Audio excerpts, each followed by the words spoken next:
Pamätáte si časy, keď sa o Rusku a Číne hovorilo ako o dvoch veľmociach, ktoré spoločne menia svetový poriadok? Ešte pred niekoľkými rokmi sa často hovorilo o partnerstve bez limitov a o tom, že Moskva a Peking stoja v mnohých otázkach na jednej strane.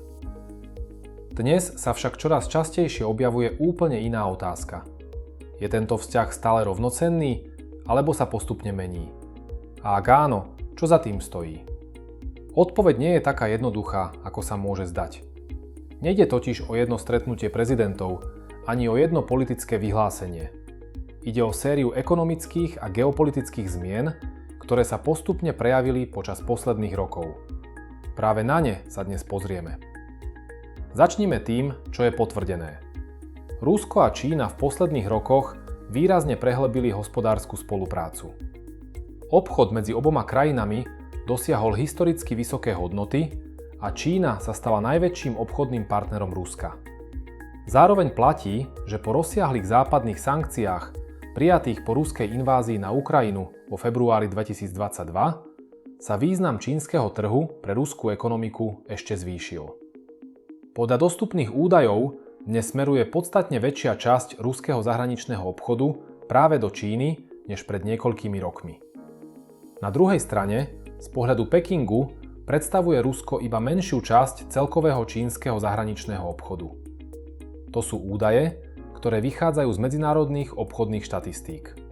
Práve tu sa začínajú objavovať prvé interpretácie. Viacerí analytici upozorňujú, že medzi oboma ekonomikami vznikla výrazná nerovnováha. Kým Rusko je dnes od čínskeho trhu závislé oveľa viac než v minulosti, Čína má naďalej široké možnosti obchodovať s desiatkami ďalších krajín. To automaticky neznamená, že jedna krajina ovláda druhú. Znamená to však, že ich vzájomná vyjednávacia pozícia už nemusí byť rovnaká ako pred 10 rokmi. Na druhej strane, ruskí aj čínsky predstavitelia tento pohľad odmietajú. Obe vlády opakovane hovoria o strategickom partnerstve založenom na rovnosti a vzájomnom rešpekte. Podľa ich vyjadrení ide o spoluprácu, z ktorej profitujú obe krajiny a ktorá nie je postavená na závislosti jednej od druhej. Je dôležité tieto vyjadrenia odlíšiť od analytických hodnotení. Ide o oficiálne stanoviska jednotlivých vlád, nie o nezávislé závery odborníkov. Podľa mňa je pri tejto téme zaujímavé najmä to, že odpoveď nenájdeme v politických prejavoch, ale skôr v konkrétnych číslach a rozhodnutiach. Práve tie často ukazujú viac než diplomatické vyhlásenia. A jeden príklad sa v posledných mesiacoch objavuje najčastejšie. Ide o plynovod Sila Sibíri 2. Práve projekt Sila Sibíri 2 dnes mnohí analytici používajú ako príklad toho, ako sa mení vyjednávacia pozícia oboch krajín. Na prvý pohľad ide iba o ďalší plynovod. V skutočnosti však predstavuje oveľa viac. Pre Rusko by mohol byť jednou z ciest, ako nahradiť časť exportu zemného plynu, ktorý v minulosti smeroval do Európy. Pre Čínu je to naopak iba jedna z viacerých možností, ako si zabezpečiť dodávky energií. A práve tento rozdiel vysvetľuje, prečo sú rokovania také komplikované. Najprv sa pozrime na potvrdené fakty. Projekt Sila Sibíri 2 sa pripravuje už dlhší čas, no konečná dohoda stále nebola uzavretá. Počas májovej návštevy Vladimíra Putina v Pekingu sa očakávalo, že by rokovania mohli priniesť posun. Hoci obe krajiny podpísali viacero dohôd o spolupráci v rôznych oblastiach, konečné rozhodnutie o tomto plynovode medzi nimi nebolo.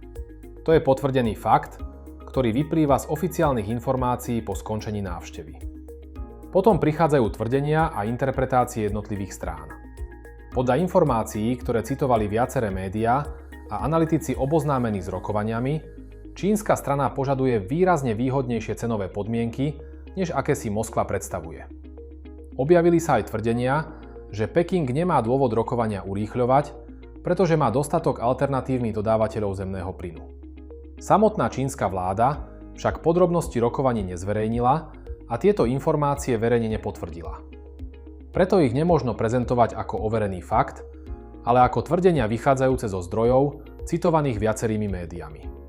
Práve tu sa názory analytikov začínajú zhodovať. Viacerí odborníci upozorňujú, že časť dnes pracuje skôr v prospech Pekingu. Čína môže nakupovať energie z viacerých krajín a nie je odkázaná na jediného dodávateľa. Rusko sa naopak, po strate veľkej časti európskeho trhu, snaží hľadať nové odbytiská, čo prirodzene oslabuje jeho vyjednávaciu pozíciu. Niektorí analytici preto hovoria o rastúcej asymetrii vo vzťahu oboch krajín. To však neznamená, že Rusko stratilo schopnosť vyjednávať. Znamená to skôr, že možnosti oboch strán už nie sú rovnako silné. Podľa mňa je dôležité pozerať sa na tento príklad bez emócií. V medzinárodnom obchode je úplne bežné, že silnejšia vyjednávacia pozícia umožňuje jednej strane žiadať výhodnejšie podmienky. Takto fungujú rokovania medzi štátmi po celom svete. Skutočnou otázkou preto nie je, či sa Čína snaží vyjednať lepšiu cenu. Oveľa zaujímavejšie je, prečo si dnes môže dovoliť čakať, zatiaľ čo Rusko má oveľa väčší záujem dohodu uzavrieť čo najskôr. A práve tu sa dostávame k ešte širšiemu obrazu. Je zmena vo vzťahu Moskvy a Pekingu viditeľná iba pri plyne, alebo sa podobný trend objavuje aj v obchode, financiách a ďalších oblastiach ruskej ekonomiky? Keď sa pozrieme za hranice energetiky, obraz je ešte zaujímavejší. Mnohí analytici upozorňujú, že nejde iba o jeden plynovod alebo jednu obchodnú dohodu. Podľa nich sa postupne mení celková štruktúra hospodárskych vzťahov medzi Ruskom a Čínou. Čínske automobilky, výrobcovia elektroniky, strojov či spotrebného tovaru získali na ruskom trhu výrazne silnejšie postavenie než pred niekoľkými rokmi. Zároveň rastie význam čínskeho juanu vo vzájomnom obchode a vo finančných transakciách medzi oboma krajinami. To všetko sú trendy, ktoré potvrdzujú dostupné ekonomické údaje. Analytici však upozorňujú, že z týchto faktov nemožno automaticky vyvodzovať, že sa Rusko stalo úplne závislým od Číny. Skôr hovoria o rastúcej ekonomickej previazanosti, v ktorej má Peking podľa viacerých ukazovateľov silnejšiu vyjednávaciu pozíciu. Niektorí odborníci zároveň pripomínajú, že Čína sa snaží udržiavať kontakty s rôznymi predstaviteľmi ruskej politickej a ekonomickej elity. Nejde pritom o dôkaz, že by Peking očakával konkrétnu zmenu vedenia v Moskve. Väčšina analytikov to interpretuje ako bežnú dlhodobú prax veľmocí, ktoré si budujú vzťahy s viacerými aktérmi, aby boli pripravené na rôzne budúce scenáre. Na druhej strane, Kremeľ aj čínske ministerstvo zahraničných vecí odmietajú tvrdenia, že by ich partnerstvo bolo nerovnocenné. Oficiálne hovoria o strategickej spolupráci, založenej na spoločných záujmoch, vzájomnom rešpekte a dlhodobých ekonomických projektoch. Aj tieto stanoviská sú dôležitou súčasťou celého obrazu. Pri podobných témach je totiž potrebné odlišovať verejnú politickú rétoriku od analytických interpretácií založených na ekonomických dátach. Podľa mňa je najrozumnejšie sledovať predovšetkým čísla a konkrétne rozhodnutia. Diplomatické vyhlásenia sú prirodzenou súčasťou medzinárodnej politiky, no skutočný vývoj často ukazujú až obchodné dohody, investície alebo výsledky rokovaní. Práve tam sa dá najlepšie posúdiť, ako sa vzťah medzi dvoma krajinami vyvíja. A čo zatiaľ nevieme? Nevieme, či bude projekt Sila Sibíri 2 nakoniec schválený a za akých podmienok.